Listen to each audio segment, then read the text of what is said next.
Welcome to the 3-Minute Relationship Reboot, a series of bite-sized skills to help you recharge and revitalize your relationship.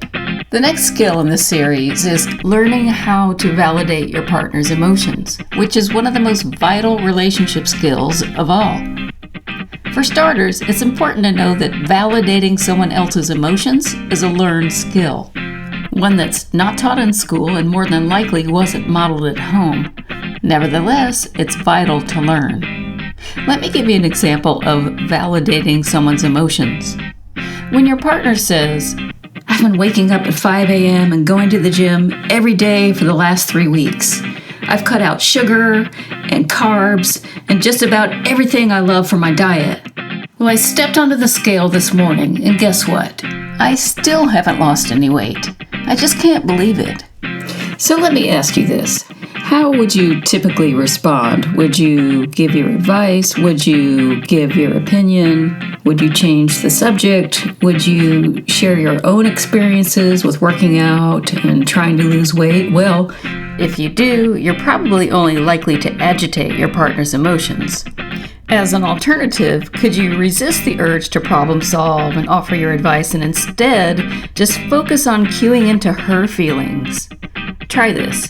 As your partner goes into detail about her situation, put yourself in her shoes and imagine how she must be feeling, or in other words, ask yourself how you might be feeling if the tables were turned. Again, that's called empathy, and if you wanted to respond with empathy, you might say something like, "Honey, I know you've been working out really hard over the last few weeks, and you're just not seeing the results you want.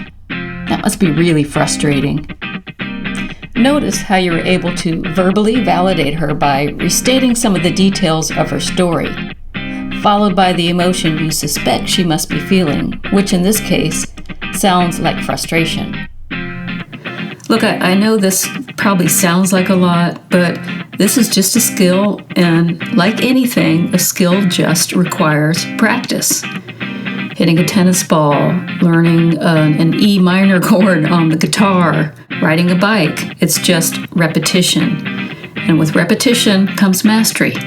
So, now you've been exposed to the concept of empathy and how to validate your partner's emotions, which is, like I stated at the beginning of this audio, one of the most vital relationship skills. Here's a validation exercise you can try at home with your partner. Taking turns, each of you will talk about a concern or stressful situation that is going on in your life right now. Then, allow your partner to speak freely for several consecutive minutes while you just listen, cueing into the details of the story and asking yourself how you might feel in a similar situation. Respond by mirroring back some of the details of the story first, followed by the emotion you suspect your partner must be feeling in this situation. To make things a little easier, begin with this starter phrase. So, what I'm hearing you say is, "I know that can sound a little formulaic and wooden, but for now, you're just practicing. You're just learning the skill. You're just learning how to ride this bike. You'll find language that suits you better as the skill becomes second nature to you." And by the way, you can use a skill in all walks of life, with friends, family, even coworkers, because validating someone else's emotions can transform any relationship. If you found this audio helpful, check out the 28-Day Relationship Rehab Workbook by me, Mary Delaney, available now at Amazon, Kindle, and in print.